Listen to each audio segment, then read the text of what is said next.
What's going on, everybody, and welcome back to From the Bench. I'm your host, Will Meadows, and today is our Friday edition of the show where we're going to be previewing what's to come this weekend, this Saturday, tomorrow, against the Kentucky Wildcats, one of our rivals. It's on Neyland. Should be a great game. Very excited to see what the outcome is. Again, like I've said in previous episodes, I'm not going to be there.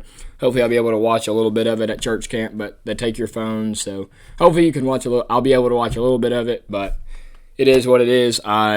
I'm here to make my prediction about it and talk about what I think, which is what this show's for, and what I feel like I know and what I think is going to happen. So before I get into anything, make sure you guys subscribe to the channel, like this video, and follow all of our socials. The handles are listed below, and like I said about the TikTok, go follow it at _FromTheBench. So let's just get right into it. I don't think Kentucky's very good. Again, like I said on the last episode, I think it's a miracle that they beat Ole Miss and even hung with Georgia. I'll say my prediction, and then I'm going to break it down. My prediction is 31-10, Vols. Reasons why. We'll break down Kentucky first. Brock Vandagriff, no good. I think he's probably the worst quarterback in the SEC. Off the top of my head, I definitely think he's the worst. I don't think he's good, and I think that this atmosphere is really going to mess with him and the rest of this offense because it's definitely going to be the best offense or the best atmosphere that they've played in this year, and I just think they're going to struggle because they struggle if it's pitch. I mean, they struggle if you could hear a pin drop, and there's going to be 100,000+ screaming at you because they hate you. I don't see it going well for them. I think the run game they have is very ineffective. It's not consistent. It's not very sustainable. I'm not even going to try and say their running back's name because it is a long name, and I'm not going to be able to say it. I don't even want to give it a shot. He's got two last names. It's like a hyphen and another name. But I don't think he's all that. I think he's a solid back, but nothing that we need to circle on the scouting report and be like, shut him down. So, if anything, don't let Brock Vandagriff get out of the pocket because, I mean, it's not, like I said, he's not some crazy dual threat at all, but he is gritty, and he'll get out of the pocket and kind of squirm his way for a couple of yards. He did a lot against Georgia. So, that was kind of their only source of yards. Like, if they couldn't complete a pass, he'd just kind of make a play. So, there's that. They do have two good receivers in Dane Key and Barryon Brown. Dane Key is their leading receiver. He's the better one of the two. Barryon Brown is a very quick guy. They hand him the ball sometimes, jet sweeps out of the backfield. He returns kickoffs. I mean, he's kind of a do-it-all Swiss Army knife, and he's just lightning fast. So hopefully we can stay on top of him. I mean, I feel like we did a pretty good job against Ryan Williams. So I don't think shutting these two down is going to be that much of a problem. But, again, in the SEC, you got to do what you got to do to win, and it's not easy to win in the SEC at all this year, especially this year. So we'll see about that. We'll see, again, and I've said this time and time again, y'all know how high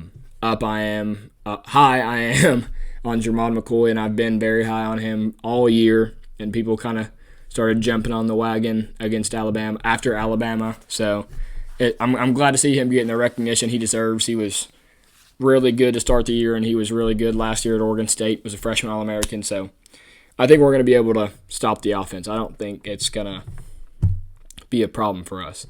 Now, the major point of emphasis for me, at least, for the team, in my eyes at least, is taking advantage of this awful offensive line. And we did all that.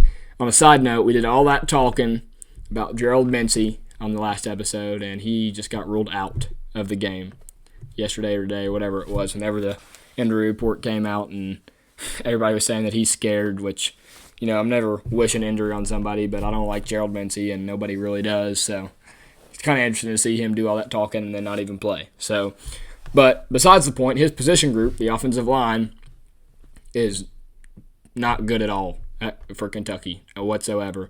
And I really think we need to take advantage of that as we have the best defensive line in the country. And I don't think that's a stretch at all. It's my opinion, but I think it's a lot of people's opinion. It's either us or Georgia. So I think we really need to take advantage of that. I think James Pierce could have a huge game. Joshua Josephs, Don Bailey, Bryson Eason, Omar Norman Lott.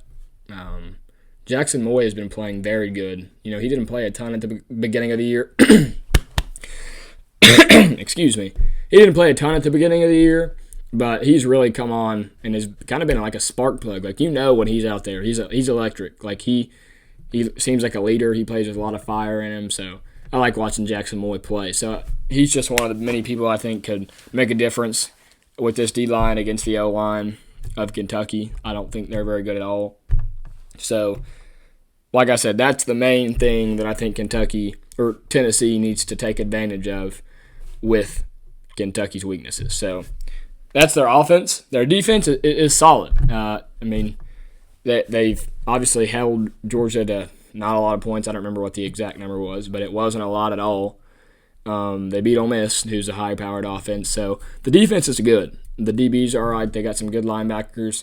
But the main one, who I'm going to talk about, is Deion Walker. I just did some research on him, and I saw something. His draft comparison was Dexter Lawrence. And if any of you guys follow the NFL, Sexy Dexy is one of the best players in the NFL and is on pace to win Defensive Player of the Year at nose tackle this year, which is unreal if you understand that nose tackle's really a run stuffer usually. And Dexter Lawrence has like 9 sacks through 9 games for the Giants. So that's besides the point, but that was what his pro comp was. He's 6'6", a whole lot of pounds. He's a machine. You'll see him out there, big single-digit offensive or defensive lineman. He's a big man, and he's going to make some plays. I'm not saying he's going to game wreck and just start sacking the quarterback all the time, because he's not going to do that. I think he has a sack and a half on the year, but again, he's playing nose tackle. He's a big body. He doesn't make it easy on opposing offensive line. So, and that's another thing. Adding on to that, Tennessee's offensive line's they played a lot better against Alabama, and they've struggled so far this year, but they've really got to do better, especially against a team like Kentucky, where you should win, and we can't, like Alabama against Arkansas. Our defensive line or offensive line, goodness gracious, I've messed the offensive and defensive word up multiple times. In a game that you should win, you got to handle business in the trenches, just like we kind of let Arkansas, Landon Jackson, and the rest of their D-line determine the game. Couldn't get the run game going. Obviously Dylan Sampson had a couple good drives, really. He had one really, really good drive, but, you can't let AEI or a couple guys determine the outcome of the game, not letting your offense get in the flow. So it all stemmed from the O-line. Kentucky's defensive weakness, though, especially the last 2 weeks, has been the run game. They have not been able to stop the run whatsoever at all. So, it's going to be interesting to see how we do against it. I think we're going to do very well. I think Dylan Sampson's the second best running back in the country and would be. This is like a saying for me at this point. I need to put it on a dang T-shirt. Dylan Sampson's the second best running back in the country, and he'd be the best running back in the country in any season that Ashton Jeanty wasn't playing. So, there's that. Obviously, I'm so sorry. Excuse me. Obviously, Ashton Jeanty's a different animal, but Dylan Sampson has been our guy all year. The engine, motor to this offense, and he's just going to have to keep those legs turning against Kentucky. I think, again, it stems from the O-line and Dylan Sampson. If we can get the run game going, play action, goodness gracious, I'm struggling to speak today. I'm so sorry. Play action will open up receivers downfield and get Nico settled in the game. And, again, how I keep saying it all stems back to the O-line.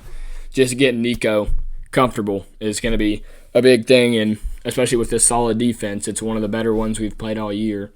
In my opinion, it's probably the second or third best. You got to get your freshman quarterback comfortable, and he's going to be at home, so it's not like he's going to have to deal with crowd noise or anything like that.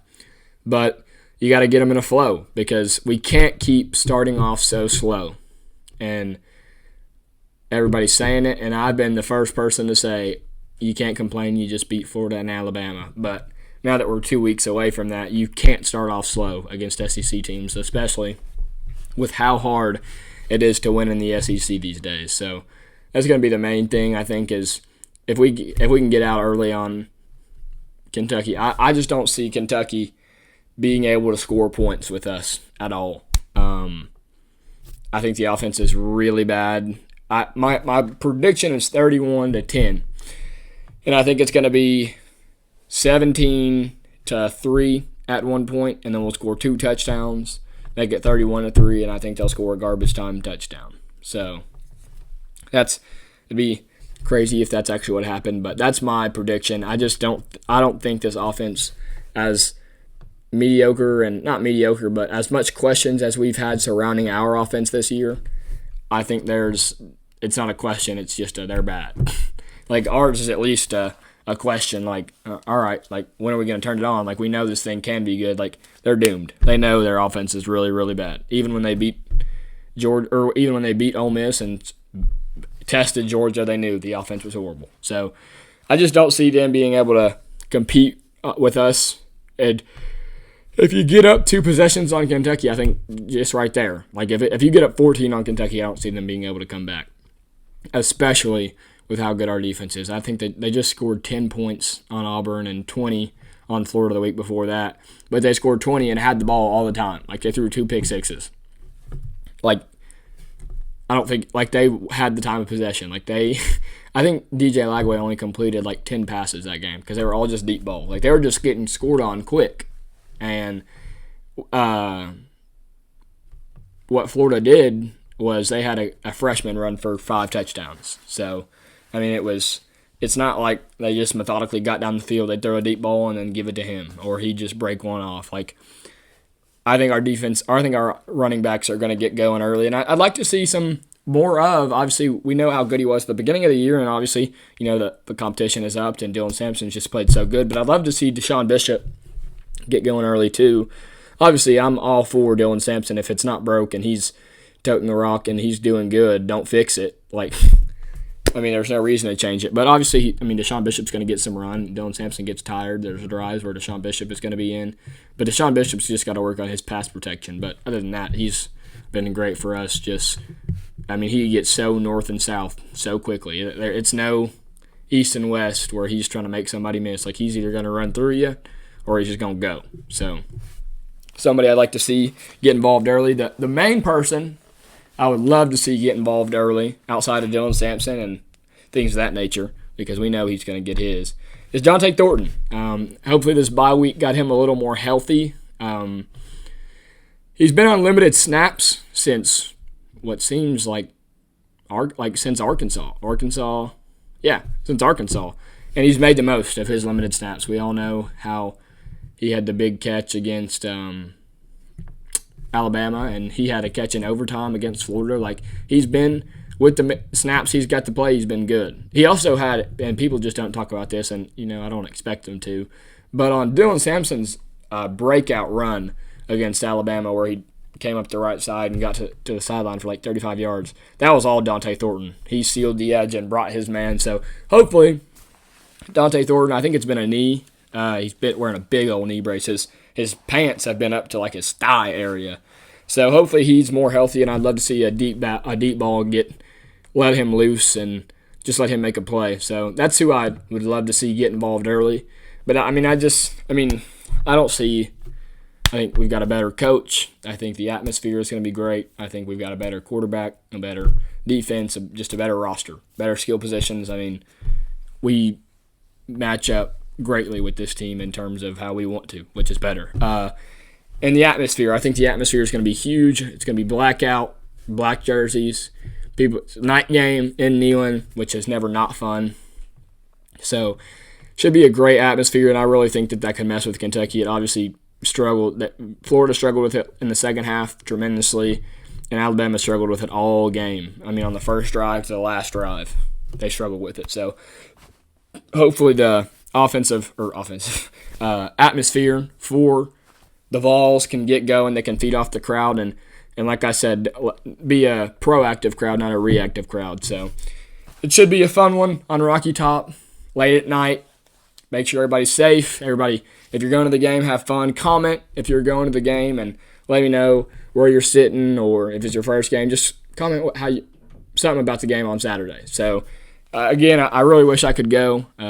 It's going to be the first one I've missed all year, a home game at least, which is upsetting because I love going to the games more than anything. But we've got Young Life Church Camp this week, so that should be fun too. So that's going to be all for this episode. Again, subscribe, like, follow the social media handles, and also, like I said, comment just how you feel about this game Saturday or anything related to the game Saturday, or if you have any questions, and I'll answer them Monday. But I will see you guys Monday as our reaction to Kentucky. I'm going to have to rewatch. If I don't get to watch it at church camp, I'm going to have to rewatch the whole thing and already know what's coming.